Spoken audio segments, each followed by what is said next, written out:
No! No! No!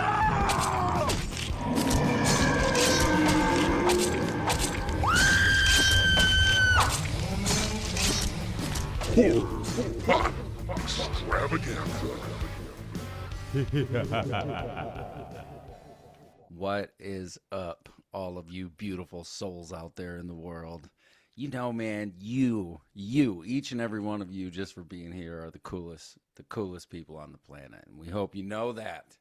And we hope to try and bring something awesome to you. When we take the macabre, when we take the mindful, and we sprinkle them all together, and we try to make a cool little movie show. And today we are doing something special because this is the first time it's been a hat trick, a trio, if you will. Because we did have me and Lil Duke and our little versions of us on the show, and there's 4 of us, but this is the first time there's been 3 of us. And this was brought to my attention as this is going to be, you need to be a marriage counselor. You need to be ready to ref a boxing match. You need to be ready, Pops, to be like, get to your corners, get out of here. You got to be ready for that stuff. So yeah, this is the Horror Pop Extravaganza. I mentioned it a little bit, but I am Pops Ghostly. And with me today, who do we got here? I am CeeWolf. Hello, everyone. You know what I mean? It's me, B to the money. B to the money is here for you guys. Happy Friday the 13th. I come in spirit. Nobody else dressed up for the occasion but me, guys. Listen, I am where is this somewhere? I'm always dressed for the occasion. I am always dressed for the all occasion. right. Oh, that's nice one. Nice tattoo. No matter. Drew did. You do good tattoos. I'm just saying. Oh yeah, we did do a cool tattoo. I can't wait to see that in person. So we have the amazing Chelsey CeeWolf Graves. We've got the masked mayhem, B Money with all his money in hands, and we're gonna have us a little brawl. We're gonna have us a little throwdown because these two came to me and was like, or maybe we were just in the group chat and like, oh, did you watch that movie yet? It's like fucking bullshit. I hated it. It's like, what are you talking about? It was great. Bullshit artist. Right, bullshit artist. What are you talking about? It was great. And so I'm excited just because I get to be the old jaded horror fan from, who's seen one too many movies, who just gets to kind of enjoy this. And I want to hear, both sides of this argument. And the movie we are talking about is Together. And that's something, it's normally a really good thing, like together, na na na na na na na, you, oh my life. Together is a good thing. This together's different. That was good. This together's different. Together. All right, so we have director Michael Shanks. I don't know if you've That's a sweet name. familiar with him at all. Not super familiar. I don't know. Okay, written by Michael Shanks. In the cast, we have Dave Franco as Tim, which love Dave Franco. Dave's always fun. I have thoughts about the whole movie, but let's just go through it right now. Yeah. Dave is always fun to watch on screen, though. He is. Yeah. Just Dave. Yes, Just he is. In case he's And watching. he's usually in comedy movies too. So this was, it was good. Alison Brie as Millie. So those are our 2 main characters we're following. And she Damon Harriman. I like Harry as Man Jamie. I like Harry Man. Harry Man. Yes. And we have Mia Morrissey as Kath. Carl Richmond, Jordy. I think these are just the friends that As we're getting he had in the background. Yeah, because really this is a three for the most part 3 character movie. Yes. Yeah. Yep. Jack Kenny as Luke, which I think is Millie's brother, and Francesca Waters as Carol. And she was maybe the girl on the screen or the woman that she's talking to on the.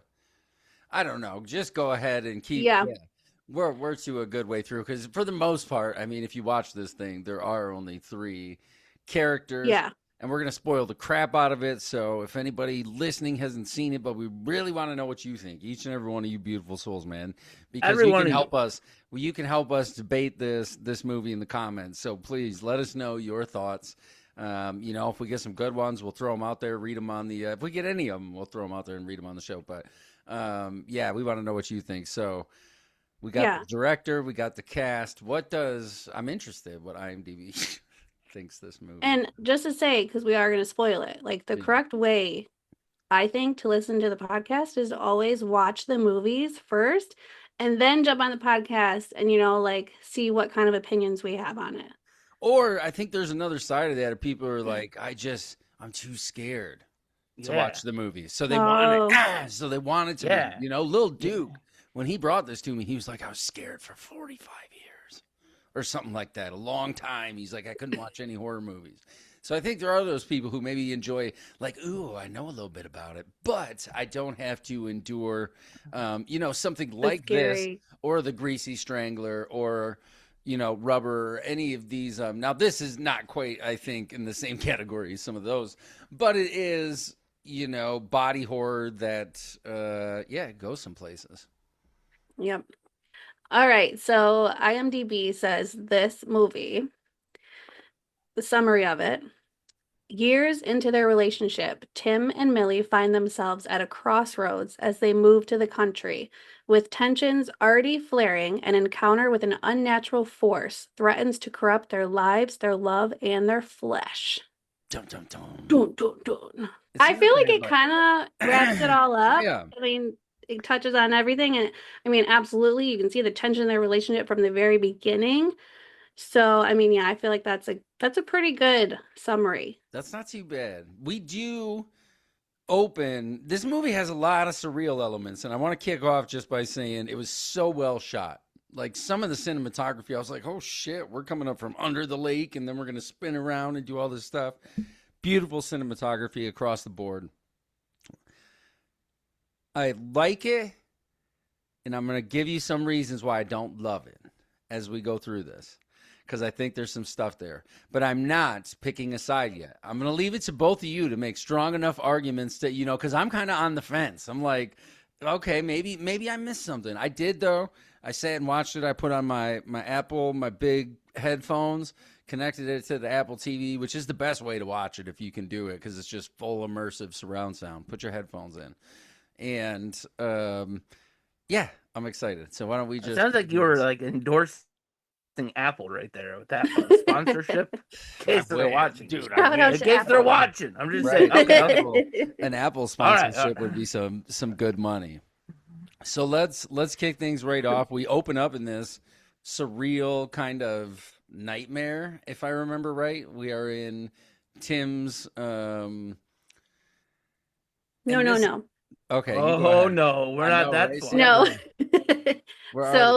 It's the kids and the dogs. Yes. Yeah. So we open up and there's a search going on. There's a search party in the forest. You know, they're yelling out for the people who are missing, and there's dogs. You can hear dogs barking. So they're searching for somebody. So we're like, okay, that kind of sets the stage. Somebody has went missing. And these two dogs find themselves in this cave, and they start drinking water out of the cave, in the cave. And then I think it pans out to the search party leaving the forest. Yes, they You know, don't they're find. I going don't home. think they find. Yeah, what they've been looking for.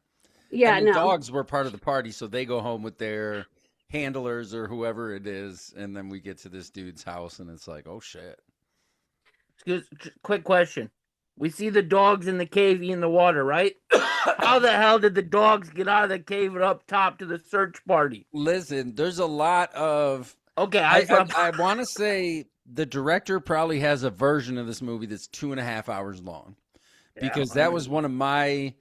I don't want to say problems, but the only thing I felt, there were some loose ends or characters that weren't maybe fully developed, and it was just like, okay...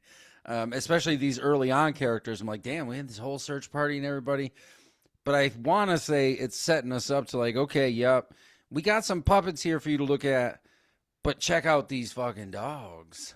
And then you're like, ugh, why is this?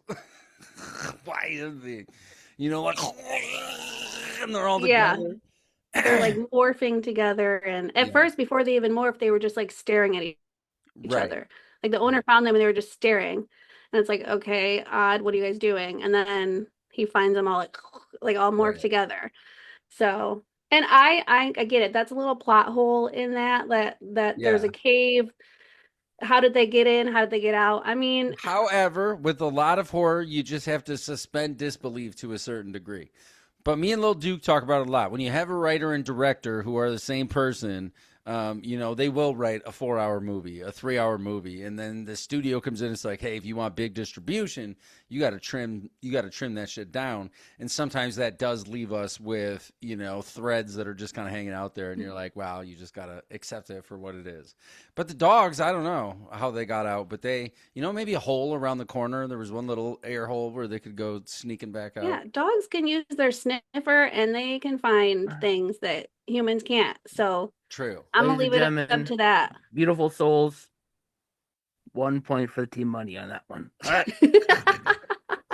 But you get this dog amalgamation that reminded me of something from The Thing. You only see it for a second, but it's this halfway split down the middle. You can tell it's the two dogs trying to get together. At first, I thought they were trying to do dog business because they was like, hur, hur, hur. It seemed like they were going at it. And as the movie I think goes the on, I'm like, foreshadowing. maybe this is something that is going to continue to happen. But we get all these flashbacks that, and again, I'm not really sure why would Tim be dreaming about this? He's not. Oh, that's just okay. His dream That's is just- his mom. Or Yeah, whoever yeah. that was. Okay, right. Yeah. Yes, That's just how the movie opens, that like in the town where they're moving to, that is happening currently. that happened. Right. Yeah. Oh, yeah, Yeah. gotcha. Okay. And then he has his dream with creepy.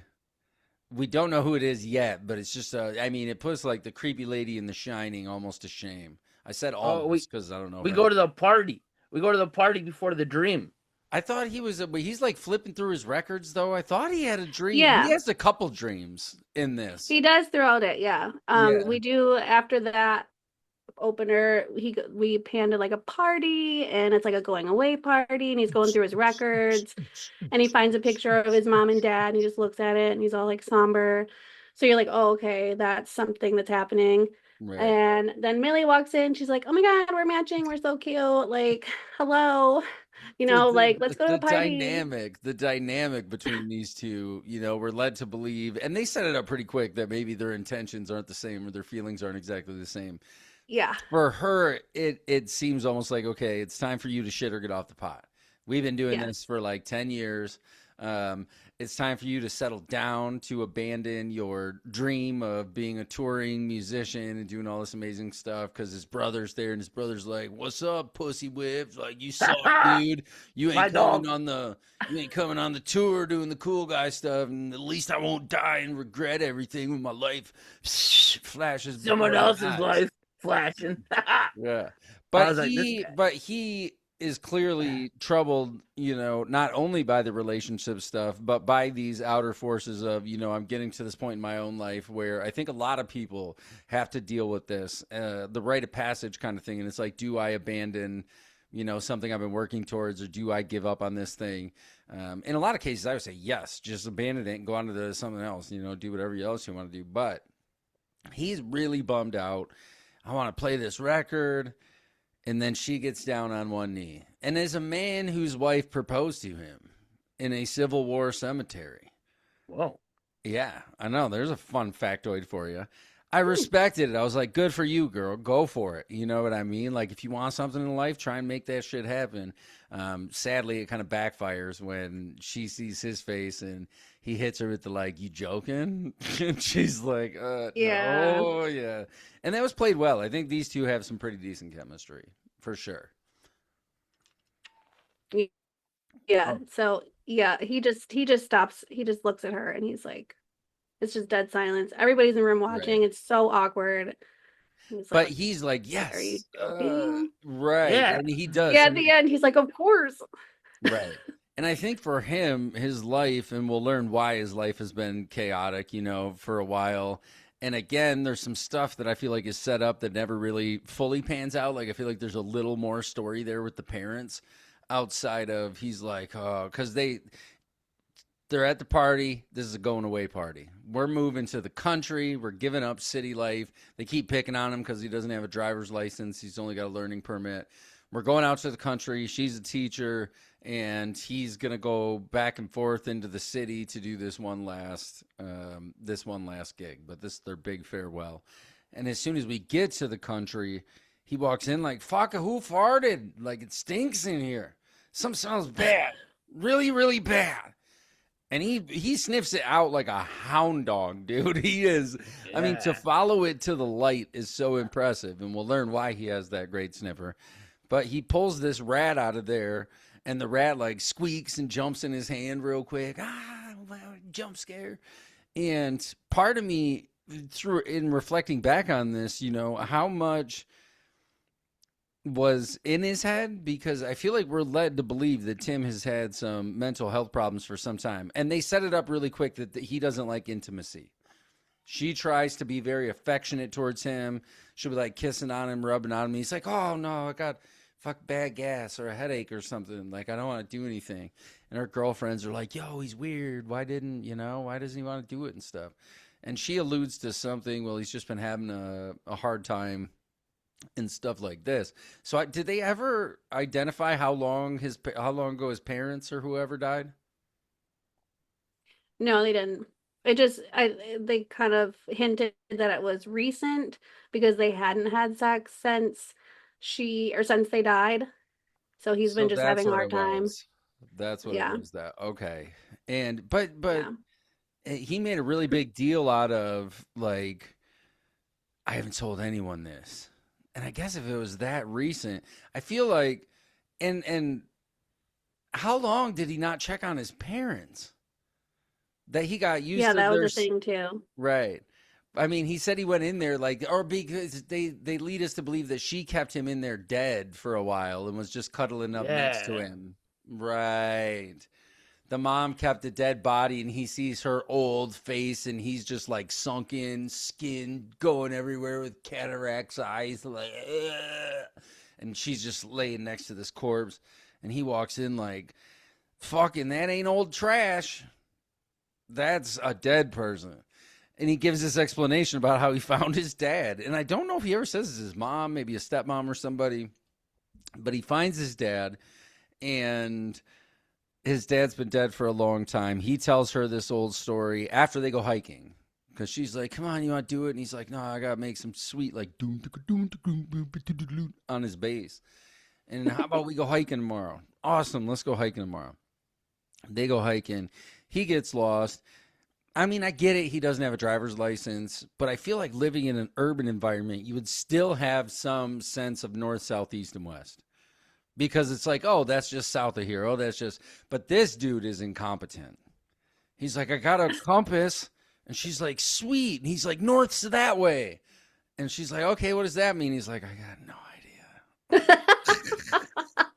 I mean, I'll keep it real. I'm the same shit. There's the north. Yeah, I wouldn't even know either. I'd be like, Right. But they're lost. It looks, and I don't know if we know exactly where they're at. They left New York. I don't know if they went upstate. They're somewhere maybe in the Pacific Northwest or northeast. The whatever. I don't think they hinted at it. I don't even think they said. Right. And maybe they do that. Just a lot of movies will do that so that you're not tied down to any one thing, and people can just fill in the blanks in their own minds somewhere they've been before. I was led to believe that she kept him away from his parents. That's why he hasn't seen them in so long. What led you to believe that was your take on it? That was my take, because she seems really controlling and everything, and her family's there. We don't know if he's got family, and if it's been years since he's seen his dad and stuff. Yeah, but if it had been years, I think they'd be like skeletons. Right. Well, I mean, either way, he's going to be traumatized because he has a dream. And then she's like whispering to him, laying over the other way, like, "You're an incompetent piece of shit. Nobody will ever love you." And he's like, "What are you talking about? Why are you saying this?" And then she rolls over, and it's like, But they get hiking around and then fall through this hole, which I don't know how neither of them broke their legs, dude. That was a long fall.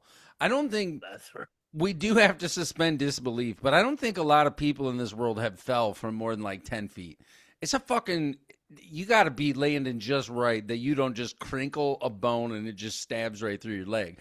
But I was happy that they ended up, both of them are okay. How's this? It was cushiony. They just fell on like a All cloud. the moss. Yeah. And when the little lanterns and shit showed up, I was like, oh, fuck, Resident Evil, dude. I was like, we're here with these little bells that you get to shoot down and stuff. Hello, stranger. Right, stranger. But it was weird when he fell down. Then she got pissed at him. Right. Which I think this was just, shit coming to a head after some time. Like, they had both been dealing with some stuff, and I think them falling into the well was this really turning into something different. Now, was this before or he goes to the doctor after this? Yeah, after. Yeah. Oh, because in the well you get that like boom, like, and it's like a fucking beating, like Yeah. like throat ready to swallow. After he drank the water though, because they were thirsty. Right. And he Listen, pulled out though, the wine if you bottles. don't know which if somebody doesn't know which direction north is, don't believe them. Whatever water, they're like, yeah, it's fine. Be like, Oh, they were so nonchalant about like all the stuff that was happening to them, like in the whole movie. It was just so nonchalant, just like, yeah, okay. Like, but when they fell, the reason why she got mad is because she fell, and the first thing that he said was, "Oh shit, my demos were on my phone." Like his phone got wet. Like his concern was not even for her; it was for his phone, and she was pissed. Right. And then they do end up like chilling in the cave. They're smoking weed. Like one of them has a lighter, the other one has a joint, and they don't even yelled at him. They're not even talking to each other, and they've been together for how long, and they don't even know the other one has smoked weed recently. Right. So I was like, okay, yeah, that kind of is weird. And then they smoke, they fall asleep. He does end up, I think, having a panic attack. I think it was like more of a hallucination kind of thing for him. Right. I don't know if you had thought that or not, but I thought it was a panic attack. And that's another thing with this movie is thematically, I think it touches on some really cool stuff because they filmed when the first time he tries to leave and he gets to the train station. That's what a panic attack feels like. And he's just like, like fucking anybody who's ever really had a panic attack. I was like, this writer's had a panic attack before because you nailed that shit, dude. You got it perfect. But there's also this cult element that we never really get addressed. We just know it's the cult of, apparently when we were first people, we had 4 arms, 4 legs, and 2 heads. But God was mad that we would be able to like scurry like spiders up to get him or whatever. And so it was like, oh, split him down the middle. We became 2. And, for the rest of eternity or whatever, you're trying to find your other piece. You're trying to find your other half. And they see these, religious kind of iconography stuff. I don't think they explored very far this first night because when he goes back, he doesn't go that much further in before he's like, oh, fuck, there's faces in this shit. And the hole looks like some kind of nature vagina where it's all these little things are like going into it. It's almost like it's grown out of the earth. Like the earth has birthed this water and this whatever alien. I don't know. I don't know if we ever really get it, what this is. But I was led to believe the cult people found it and then built the church on top of it. Mm-hmm. And so this was part of their thing. Like, hey, we found this thing. But I don't know if the original source was alien, if it's, demonic, whatever. I would say more alien parasitic just by the way it acts. And it acts I agree. fucking weird, dude. Before they go on that hike, though, or the day before, she goes to school and meets that teacher. That was a big part. When she was drinking out of the coffee and the old lady's like, hey, where'd you get the tea bag from? And then that guy's like, "Oh, I'm gonna be Captain Save a Teacher." Captain Save a Teacher. Some kid's smarting off, and he just comes in and smacks the shit out of him. So you are correct. She meets the teacher. This is the only dude who's been kind of kind to her after the old lady's being bad. We do get a couple shots of her And he's in a the neighbor, he schoolhouse. says. And yes, hey, I must be your neighbor. Where do you live? Oh, we live up on so and so. Oh shit, I'm right down the road. The yellow house. I fart, you can smell it. We're right next to each other. Right. She is like, sweet, dude. I got a friend. And this guy does seem a little overly friendly right from the beginning. He doesn't really. I don't know, because I never really bought it, I guess, that he was in any way romantically interested in her, even though I think we were kind of led to believe that he might have some of those intentions. Could there be more movie out there? Again, I don't know. How much. I feel like it was more her. I feel like it was more like her, like, unhappy in her relationship, and she was just like, like, kind of leaning in that direction because he was somebody that was paying attention to her. The way he comes over and has dinner, though. And But his comments and stuff are just like off a little bit, and we'll learn why this dude's off, and we learn, But she said when they were talking in their first day they met, he's like, "Oh, are you married or anything?" She's like, "Yeah, I got a partner. He's a boy," Right. And that's when, he's a boy partner. Whoa, red flag! Like, this guy should have just gone. He shouldn't have gone hiking. He should have hiked somewhere else. That was my first thought. I was like, wow, she is mean. I don't think, I think she has a controlling element, but I don't think she's mean. I think they are somehow together, but completely siloed. They don't understand each other. They're sharing the same space, but there's nothing actually bringing them together. There's no, this and that. And we'll get to how it starts to bring them together, which relatively quick. After they drink the sewer water, they get out, they go to the, I want to say police station or something, but that's when he goes to the doctor and he's like, hey, you were having a fucking panic attack. Here's some modern day Valium. Take it whenever you're having a thing. Don't worry about it. But when they wake up in the cave, their legs are all stuck together.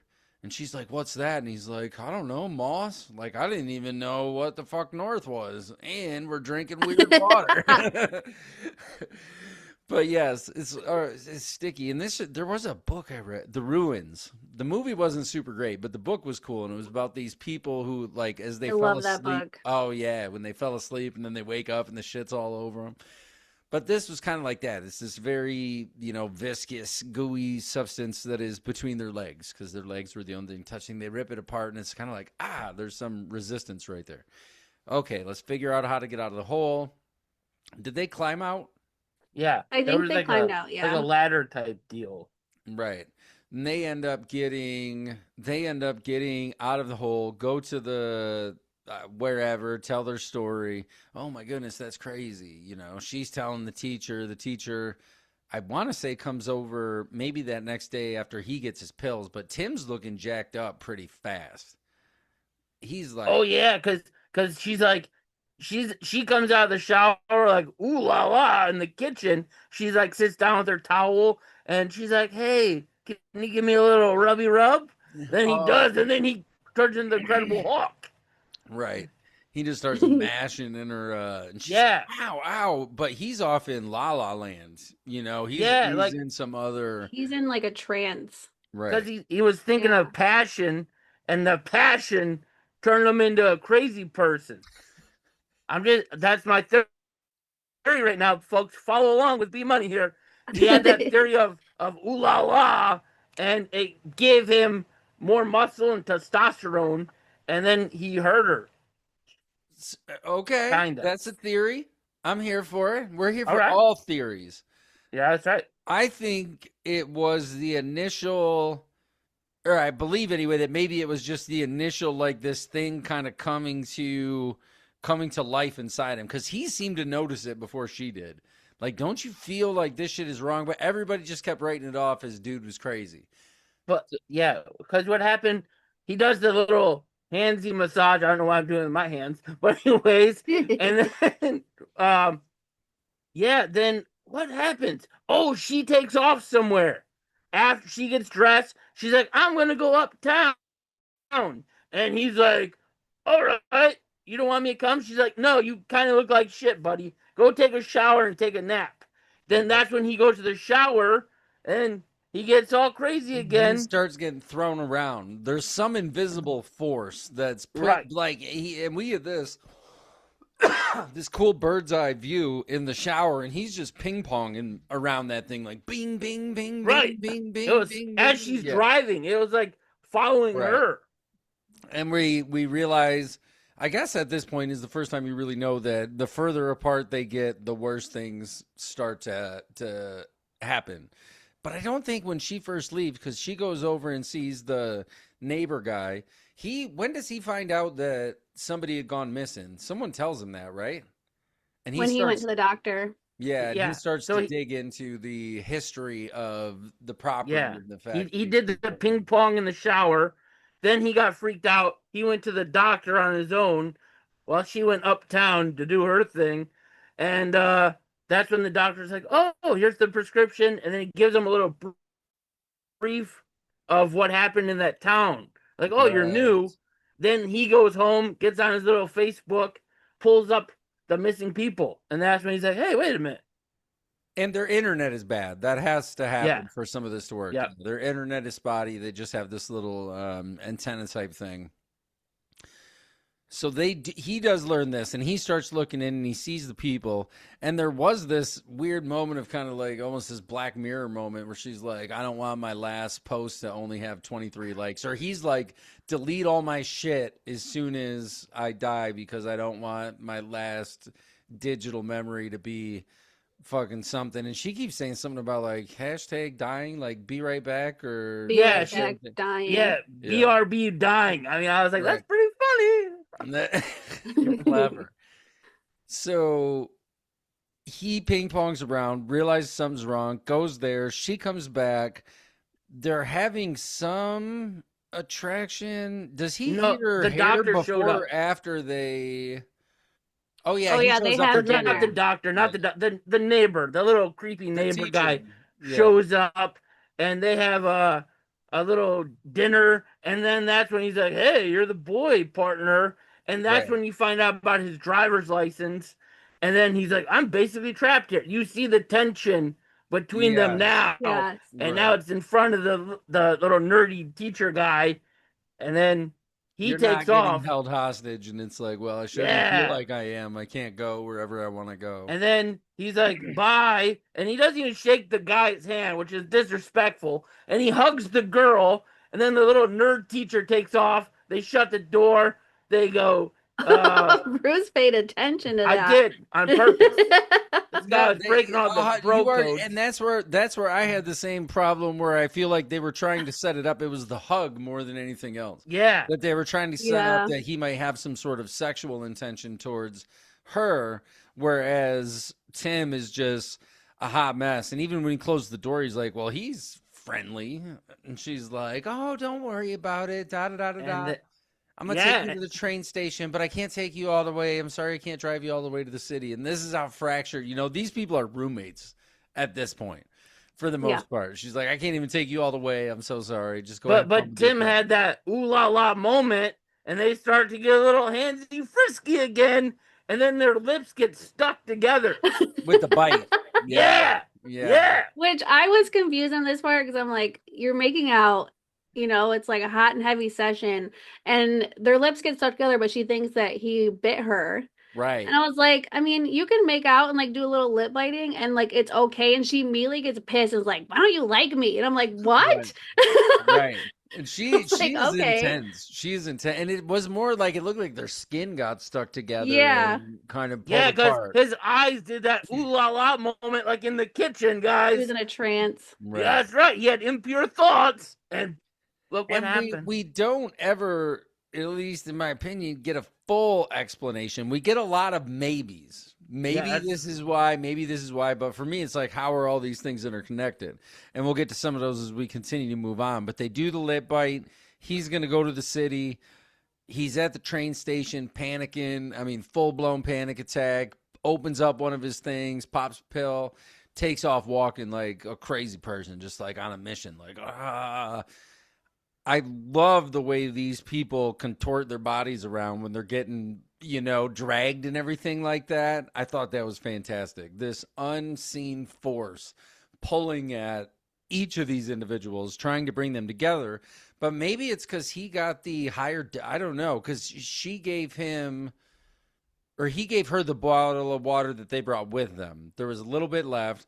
Mhm. He filled the bottle back up, but I don't remember how much of it she drank, because I feel like at this point she's still not fully convinced. Even when this dude has like 10 inches of her hair down his throat in the middle of the night, and she wakes up and she's just like, "You're on my hair." And I get Oh, that. God. I get Oh, that. My queen, that's dude. after though. After he leaves that train station because he leaves all his stuff Oh, because and he goes homeboy's as, on a mission. He's yeah. a little impure pervert. He's going to the school, and there she is, complaining to her girlfriend on the computer about Right. man. And here he comes, the Prince Charming, in the parking lot. She goes, "Hang on, I gotta go."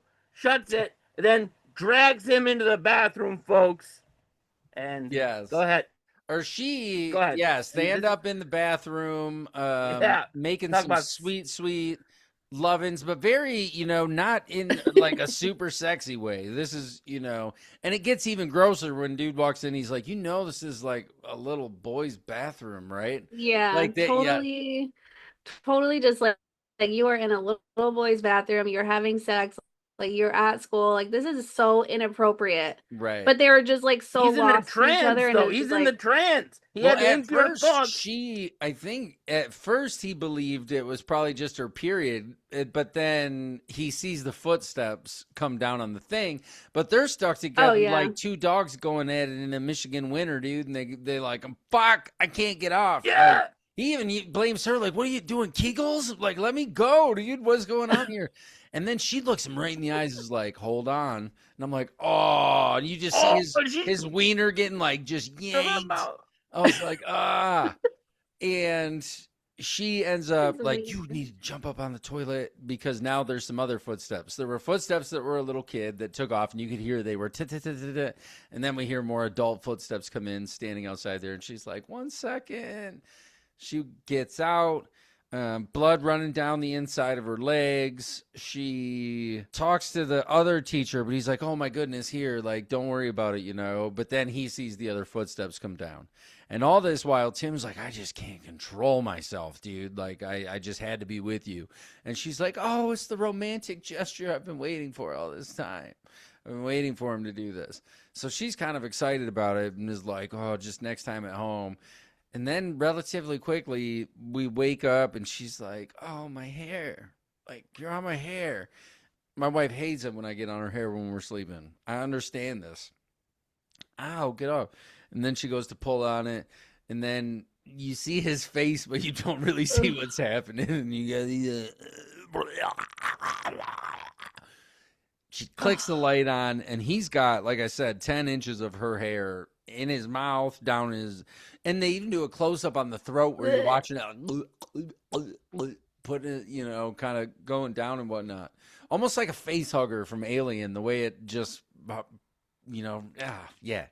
So she starts yanking, he's yanking, but even at this point, she doesn't believe that something's wrong. And I'm I like, know. I'm like, what? you don't He eat was that much fucking hair in your swallowing your sleep. hair. Right. You don't eat You that know what much hair in happened, your don't sleep. you? Huh? Yeah, I know what happened. The little pervert Tim again had impure thoughts. He was trying to big spooner, had the thoughts. She gets some hair. All right. See, I don't know if she was fully had the thing inside of her until they ended up having sex. I don't remember if like that's how In the cave, I paid attention. She picked up her panties that were sticky on the floor. She picked so up it her got them both panties in the and put it cave. on. Yeah. Yeah. I think we're, that's how but she we're got led to infected. believe though it doesn't do anything until you drink it. Like it's Yeah, only I because don't the know. dogs went up and Yeah. both like it's not. I don't think it like jumps out and grabs you, the water can, but it will as soon as you ingest it. Then it starts to take over from the inside out. But she and him now, she's like, okay, my parents are coming on Sunday. You gotta go. I fucking don't want you around. And he's like, I'm going fucking crazy, dude. I don't know what's real. I don't know what's not real. Can you please help me? Can somebody please help me? I'm going nuts. Nope, can't happen. They're going to sleep in separate rooms. And this is a cool sequence. because he has some kind of a nightmare dream, but his dreams are, I need to almost watch it again so I can see if there's any elements where I'm like, hey, I missed something, I picked up on something, because I did see immediately there's a little Easter egg. One of those bells are in the teacher's house the first time she went over there. And I was like, oh, okay, the teacher's the guy. Mhm. Like, this is dude. And there's only 3 people in this movie. I was like, somebody's got to represent this evil, unless it takes over Preacher Guy as well. And when she was at his house, she sees a picture of him and his partner. She forgot her. No, they do get pulled together in the hallway, and this is the first time we see their actual shit get stuck together. And their arms are completely together. And what's the best way to get your arms apart if your skin's all together? I'm surprised he only had one tool. That was probably a Sawzall, and because the guy don't know north from south and all this, but maybe he's a great mechanic. I don't know. But whatever the parasite is, like, fusing their body together. And the effects are really cool. It looks gross because you can see the hands under the skin and it's crawling. Yes. This is a body horror movie. Now it is very much a body horror movie, which kind of has been from the beginning. Even when he has to pull the last little bit of hair that was like stuck between his teeth, he's just like, ugh. But they're stuck together. They take all the drugs. That's what stopped them from fully amalgamating in the first place. Was they take a handful of his drugs and they're snorting them off the ground. Which I know as a pharmaceutical sales rep, modern drugs, they put casings on them things. You cannot just crush them and snort them. It makes them inert if you crush them and snort them. But for the sake of this movie, they're chewing them, they're snorting them all up, and they're doing all this stuff.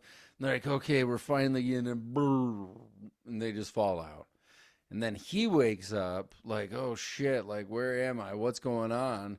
And she's got him taped to the chair sitting in his lap and is like, hey, I know we wanted this, but we got to separate. And we're going to do it with a Sawzall. And he's like, you're right-handed, which there were some pretty good black comedy moments in this movie, too. There was some funny dialogue, some funny shit going on.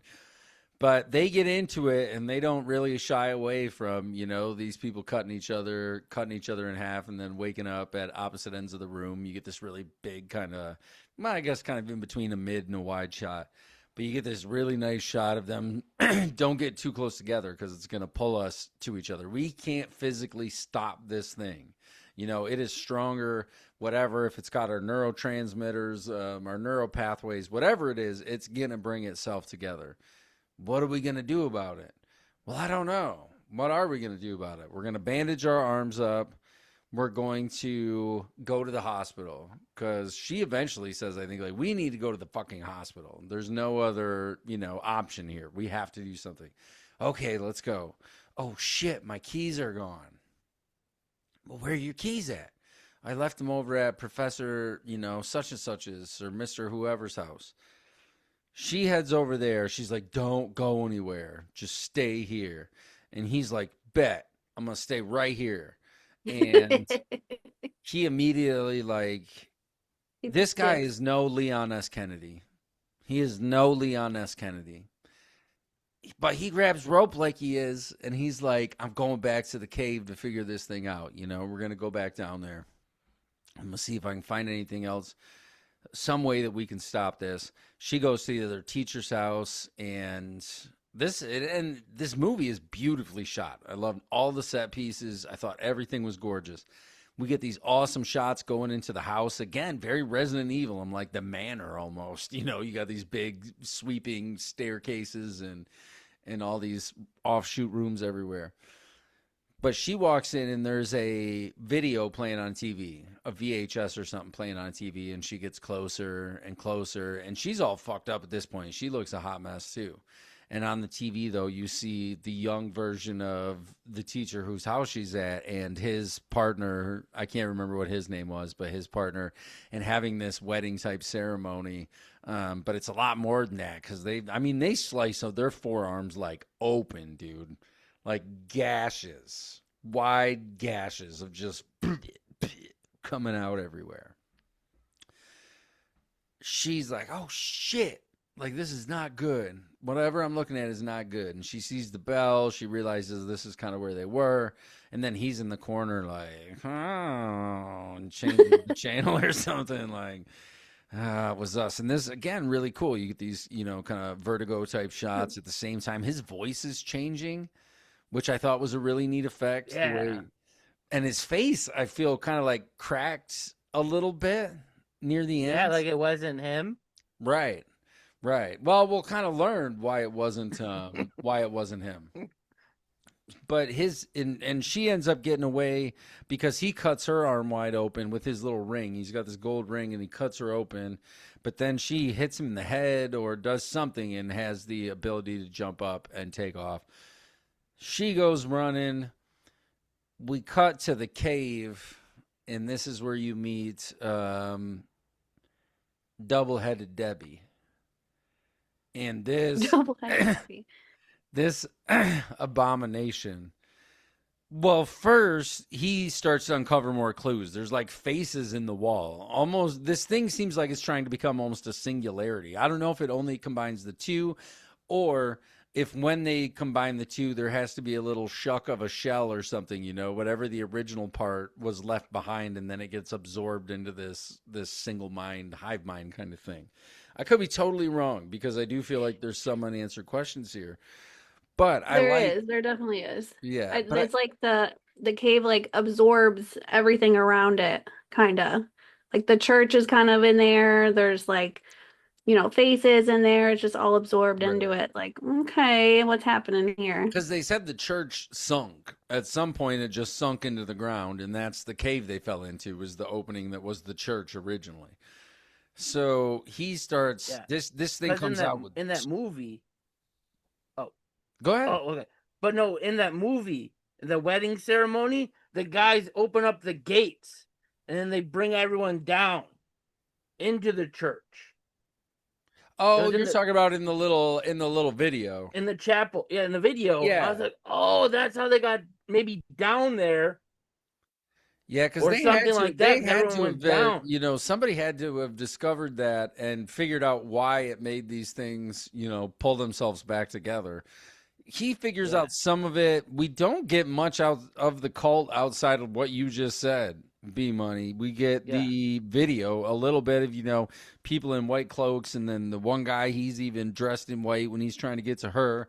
He eventually gets out of the tunnel or the cave. He climbs up the rope and gets back up, and now he's got to get back to his love, his everything. And I want to say they meet up in the driveway. Did he stab? To me, I thought that was the missing couple.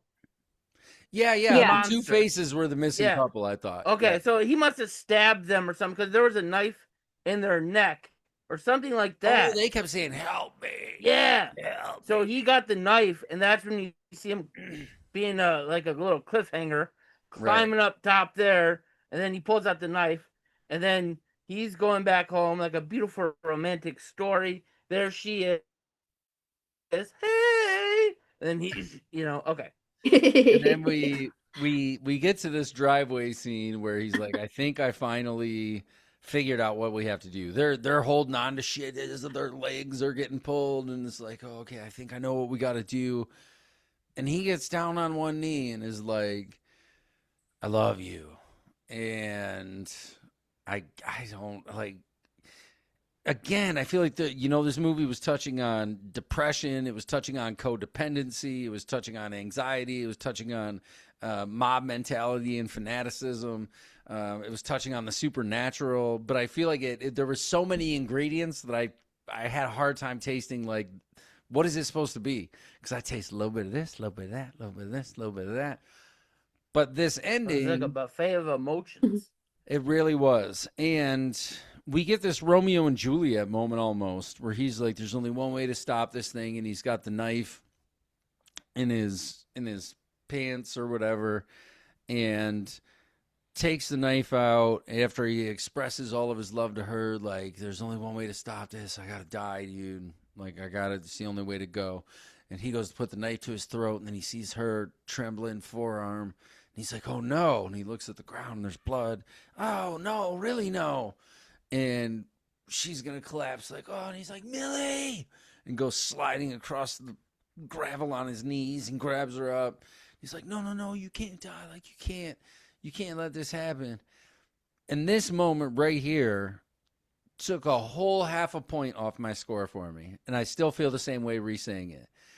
Only because his traumatic response to her dying, he was going to inflict the same exact thing on her not even 3 seconds ago. And he's like, I'm done acting like an adolescent. And I'm like, this is the most adolescent shit you could do. Like, we can't be together, so I got to kill myself. But I'm not even thinking about how that's going to impact you down the road. You know? But his response to the same exact thing, the idea of her dying, is like, no. So if he would have taken his he own was going to kill himself so that she could live. So that she didn't have to morph into him. So I feel like it wasn't that he was like, I don't think he I can't even live without knew. you. I don't think he even knew. Where did he read something in the cave that was like, yo, if you die, she's all right. Parasite gone?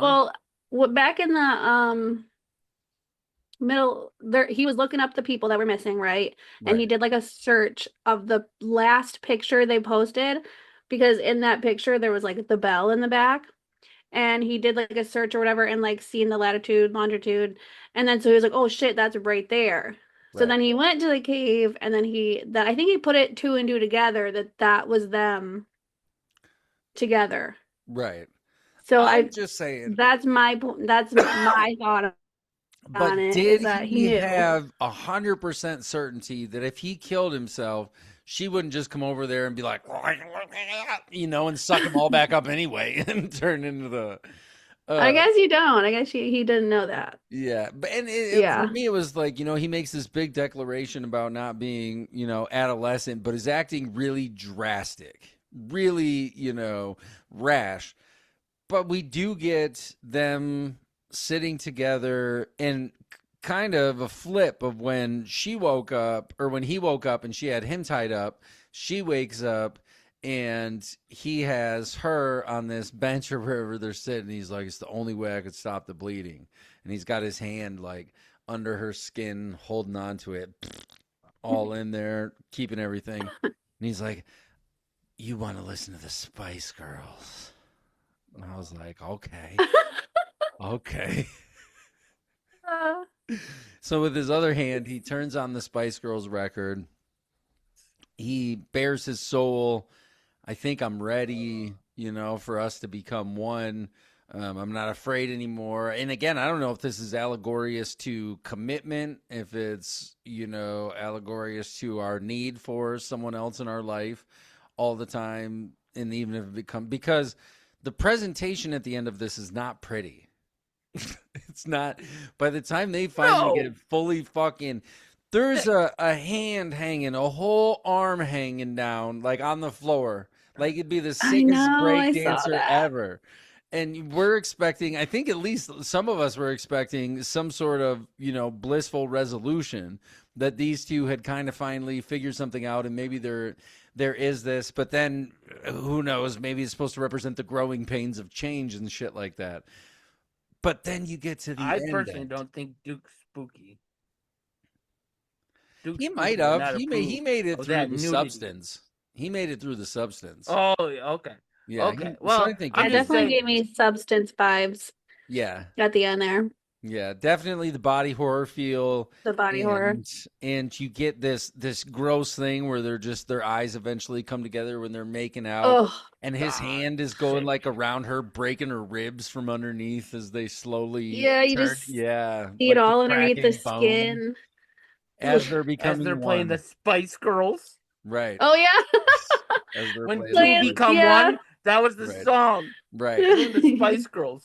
Okay. And we then cut to sometime later. Sunday. And somebody shows up, the other neighbors, which I was like, why didn't you come by to begin with? You know, why you wait like 2-3 weeks? I always try and see. No, that was her parents. Oh, right. It was Sunday. It was the next day, because you kind of see still like some blood on the ground from her. So it was like the next day. and then they come up, and then they open the door, and it's just like a mixture of Millie and Tim together, Right. This new and then it's like creation. done. Yeah. So I Yeah. and there again, I was stumped. I'm like, okay, I guess then what's the purpose? Is it truly this ancient cosmic dust that is trying to reconnect? Is it the parasite once it takes two and becomes one? Is it happy? Is it satisfied? Or is it going to try and keep pulling in more people to become part of the thing? But yeah, that's kind of just where that's kind of where we end. So closing arguments. We're going to go with B Money first. All right. You want my rating, or we're saving that? No, for a no, little no. bit We're after? saving that. You Okay, make we're your saving- defense. You make your All right, defense. you want my for this thought about movie. the whole movie? Yes. Okay, we got it. Team B Money, folks. Don't forget, in the chat, Team B Money. Okay. Oh Lord. So you stick around, ma'am. Listen. So I thought this movie was horrible. You can get it on Amazon Prime for $6, but save your money, folks. Save your money. I was like, oh, that guy, Draco fella.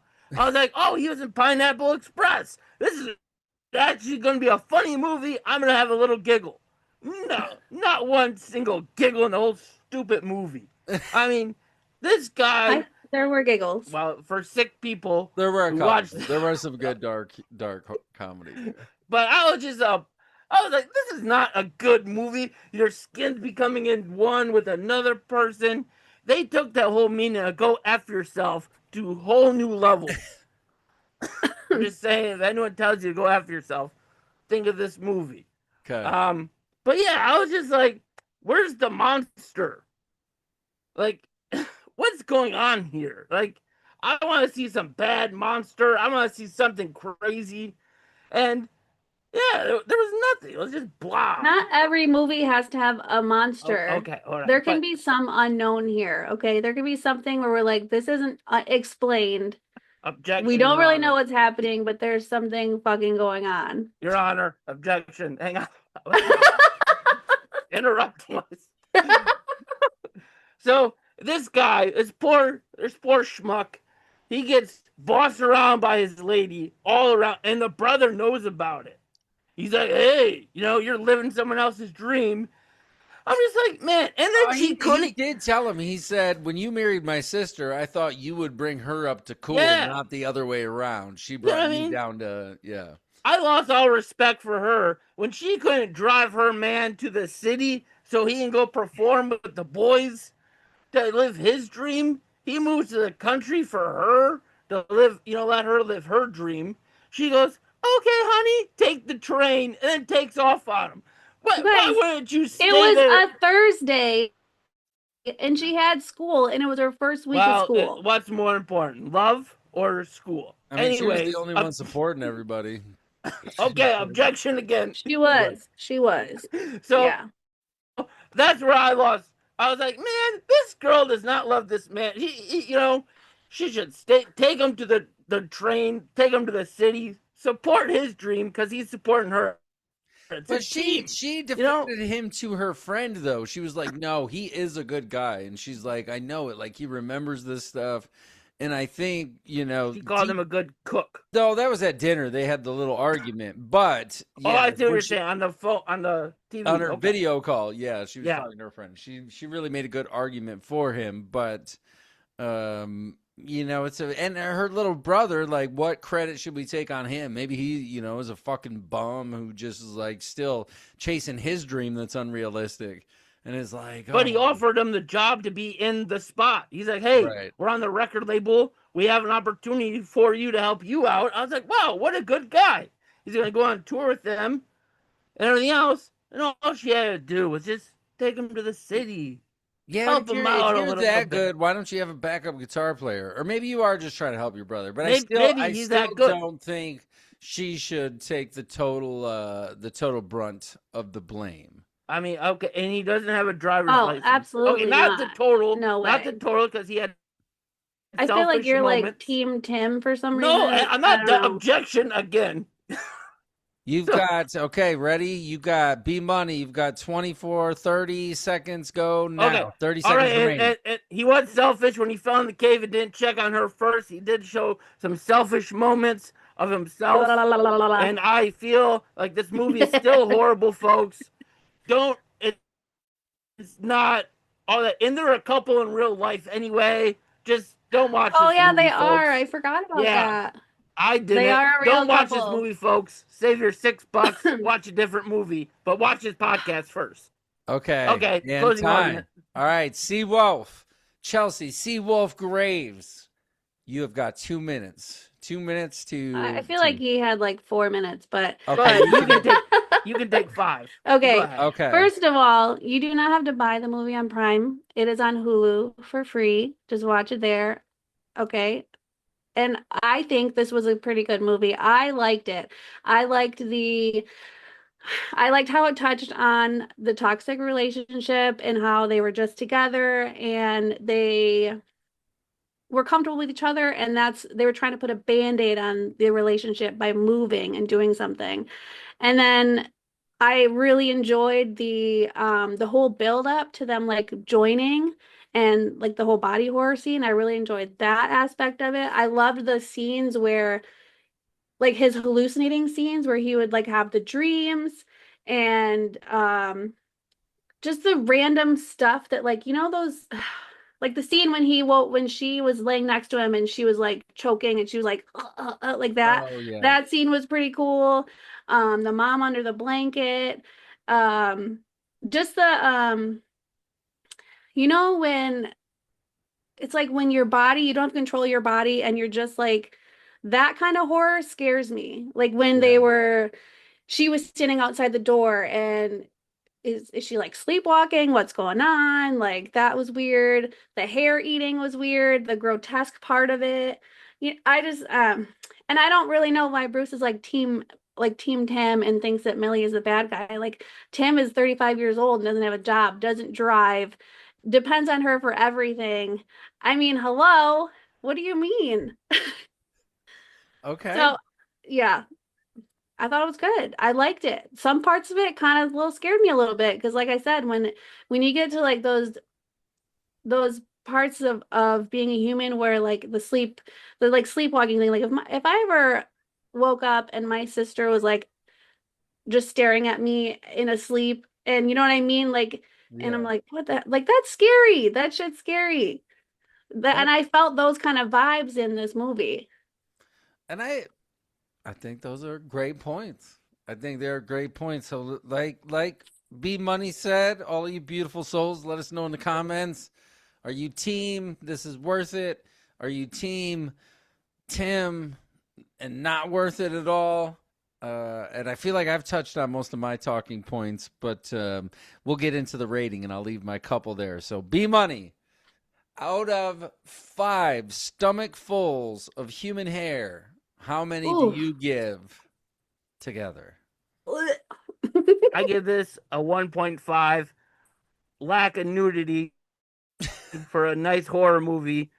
Team Duke Spooky, if you're out there, dog. Lack of nudity. No, just we're going 1.5. That's just no boobies. I'm going.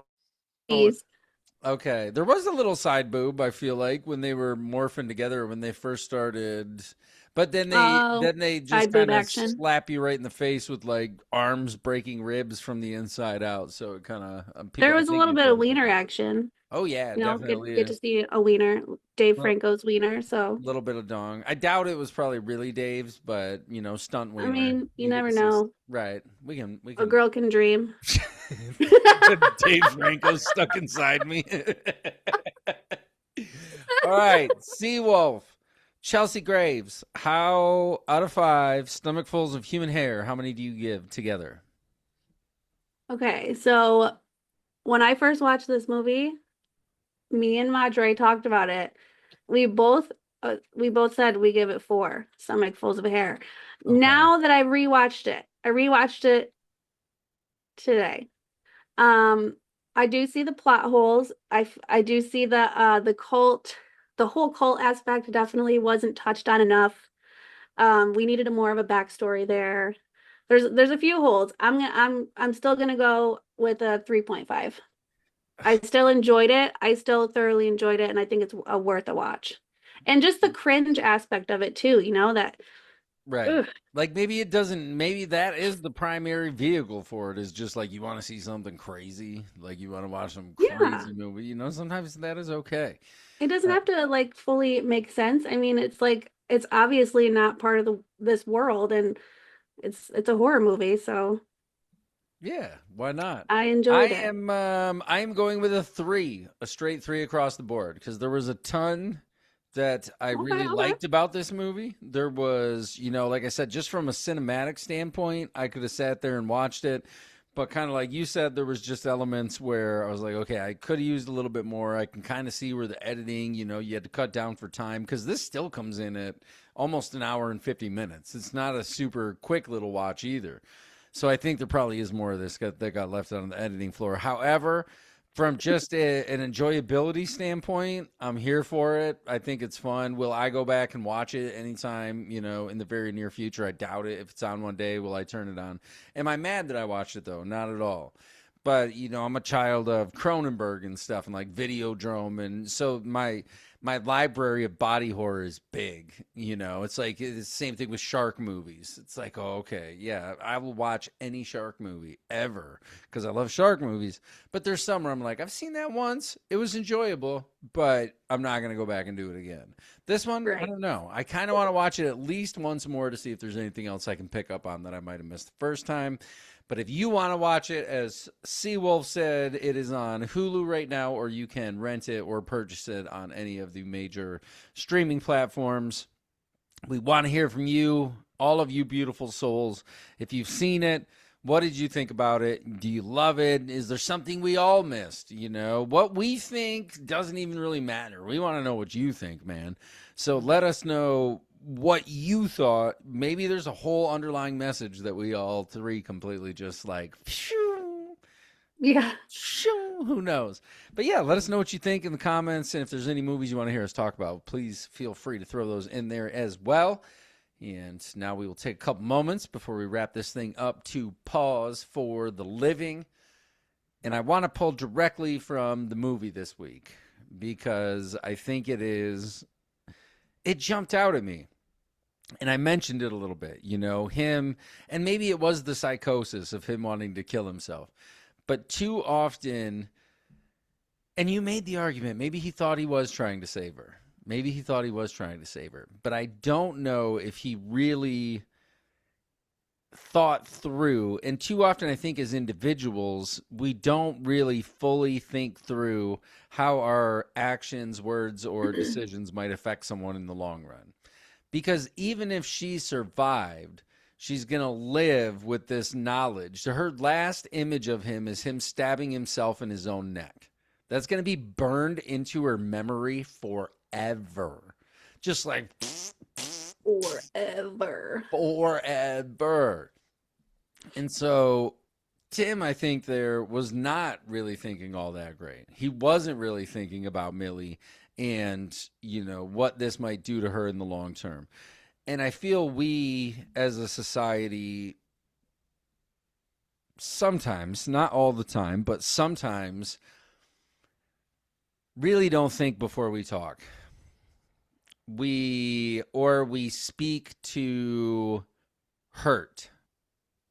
We speak to get a strong reaction without thinking, just how heavily it might influence someone. Because I feel we've all been influenced heavily. We've had those days where somebody said something to you and you're just like, man, like, what did I do? Like, why did I deserve like the wrath and all that shit? And I believe that we can do that, especially in today's really kind of politically charged world. It can happen really fast. And I just want to encourage everyone and give you a little tip. This is your little tip right here.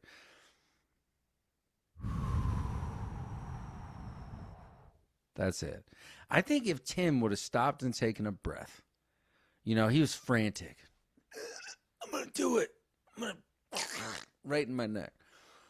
I think if he would have stopped and just taken a couple breaths and even just looked, really looked at Millie, and thought about how this would have an impact, regardless if he saved her.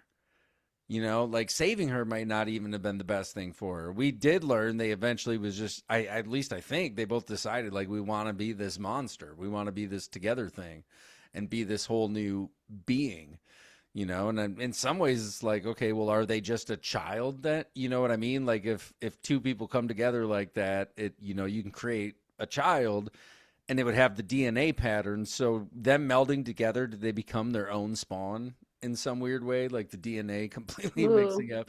But the thing is, you know, and that's kind of crazy on the movie, but to really think about everything that we say and everything that we do and the way that that could either good or bad, you know, just having a smile on your face and telling someone to have a nice day might change their whole trajectory of their day. And then their day, they might, you know, decide not to yell at their fucking kid. They might not snap. They might be like, oh, you know, okay. And then the kid all of a sudden doesn't have a stressful day. The kid does a little bit better on a test or something and then decides, oh, I actually kind of like math a little bit. And then, you know, we don't look at that snowball effect. That snowball of how, yes, our just one little action can have huge ramifications either to the good or the bad. And then we have that kind of power to control that and to slow it down. And again, that tip right there is just stop and take a breath when you feel anything, the intensity of really any emotion, you know, even if it's a really good emotion. Sometimes I'll slow myself down and be like, am I just like overexcited about this? You know, should I just spend $2,000 right now? You know, you hit on the blackjack table and you're like, wow, let it ride. And it's like, even on a good high, you can still take a breath and look at it objectively. Try to look at it from the outside. They say put yourself in other people's shoes and all that good stuff, but look at it not only in the immediate situation, but in the, you know, the long term, even weeks, days, whatever, years from now. How your one act could have a truly magnificent and profound difference on everything, but we just don't ever see it. You don't ever see the outcome. You're never going to have somebody come up to you when you're 90 and be like, you inspired me when I was, you know, a little kid and stuff. But the inspiring and the taking the time to take a breath and not react out of anger, that is, you know, the reward. And you just have to accept that you're never going to see the fruit of it, most likely. But know that in your, and if, I don't know, it feels better to lift people up than to break people down. It Feels does. better to lift it, yeah. So what do you guys got to add? Not specifically about the movie, but just the idea of looking at, you know, our lives and our actions in the longer term or in kind of a bigger space. Um, I think what you said about you know, people getting mad and then taking it out on somebody else. I think people can have a bad day or a bad start to the day and then they kind of like snowball off of that. And I think what happens is people have this like anger inside of them sometimes, and they can sometimes lash out on other people. And then that is kind of like transferring their poison to them. And now that person is going to be affected by that. So you really kind of have to think about how you are reacting and handling a situation and communicating with somebody too. And I mean, sometimes we can come across these negative people that are just so unhappy and they can transfer it to you so easily, you know, like we're humans and we can kind of be on that wavelength sometimes. So I don't know, just be kind to each other. Everybody's going through something, you know, Yes. like today I have so much anxiety today, just having Sunday scaries. Like I have to go back to work tomorrow. Oh, that's And I'm right. The like, Sunday scaries. I forgot. Tell us, why my don't you define for all of our beautiful souls? And if you know, any of you out there listening have experienced the Sunday scaries, we want to know about it. But yeah, why don't you let us know what the Sunday scaries are? Because I feel like it's a lot more common than people realize. It's so common. So, you know, the weekend's nice. You don't have to work. You just get to relax and unwind. I mean, for those who worked like a 9 to 5, Monday through Friday job like myself. And Sunday scaries are, I enjoyed my Saturday thoroughly. I cleaned, I relaxed, I read, I did so many great things. And then today I woke up with so much anxiety because I know I have to go back to work and like drown in stress all week long. Oh. So I'm just like, you just get that anxiety. You're like, man, I have to like go back and be a responsible adult. Right. And it kind of sucks a little bit. So, but it's okay, I'm just taking a breath. Um, I was laying in my bed and I was gonna scroll, and Lucy just got in my face, my dog, and she was like, "Hey, like cuddle me right now." That's all And you then she need. kind of took me out of it a little bit. So Yeah. sometimes you need that too. And I think that's a great thing to have. Oh, animal love is the best. Not that kind of animal love. I realized after I said that was a fucking weird thing. And- animal cuddles. All right, B Money, what do you got to add to the pause for the living? Yeah, I mean, I think we should actually pause for the living more. Just Yeah. take it, like you said, take a deep breath, think about stuff. Usually when I'm dealing with negativity, which seems to be happening quite a bit, I don't let that affect my whole day. It'll affect me for a moment, and I'm like, okay, what can I do positive to fix this? Because if I take my negativity out on everyone's gonna have a shitty day. Why bother? I'll just have a shitty moment, then I'll just transfer that into something positive, and I'll do something positive or say something positive to the world instead of feeding it negativity. I'll feed it some positivity, and then over a couple hours, I'll forget about the little bad negative situation. That's just how I operate. I can't live with negativity for long time. I run stressed about Sunday stressies. Perfectly normal, Series. but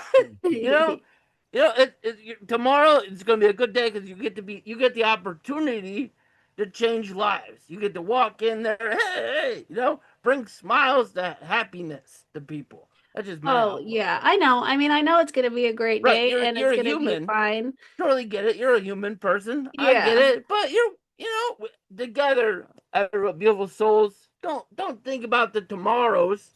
Think about right Yes. now. In Yes. the See? And that is Be here you now. look at okay. that. That's That's a what I clean had to do cue. to tell myself Hey, today. where'd you get that from? Where'd you get that from?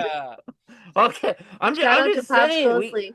we don't gotta think about the tomorrow when today we're right now in this moment we're all having a good time. We're not thinking about tomorrow, so why stress about it? It's gonna waste time.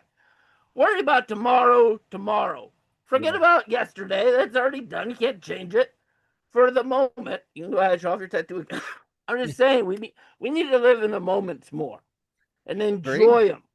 Because tomorrow isn't promised. I don't want to be that guy, but We need it's to be not. that. We need to be those people more So, because so yeah. take in the moments right now. If you're watching this, whatever you're doing, just take it in. Have a good day with it. Worry about tomorrow. That's it. Love it. Enjoy life. I love it. You guys are the best. You guys are the best. And if you have not heard the interview episode yet with Gil Bronco, be sure to check that out. That one just dropped last week, but yeah, it's a little bit different than the normal one. But be sure to give that thing a listen. Both of you crushed it on and I think B Money said some amazing things. CeeWolf said some amazing things, and it inspired me a little bit that maybe next week we'll talk about some of those. It's easy to say, just, well, take a breath, just do this, just do that. But when we get in our minds and those intrusive thoughts start coming for some of us, it becomes overwhelming.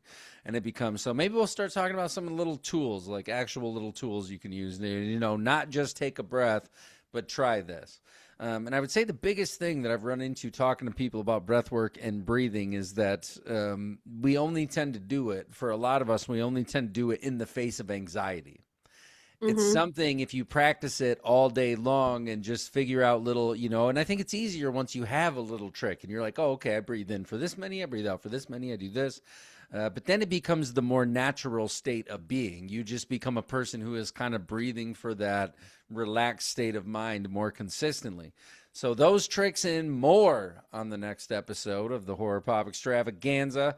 I am not 100% sure what movie we're talking about without the Lil Duke here. We don't know, but it's gonna be fun one way or another, and I will throw it in the show notes for this one. So even though I'm not saying it out loud, if you really want to know, scroll way down to the bottom after I talk about Pause for the Living, and then you'll see next week we're talking about da da da da da da, and get the movie in. So for the Horror Pop Extravaganza, I have been Pops Ghostly, And I'm CeeWolf. And I've been B Money. and we will talk to you next week. Bye. Bye.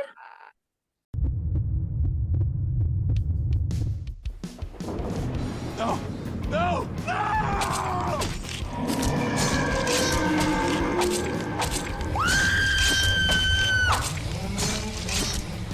Horror Pop Extravaganza.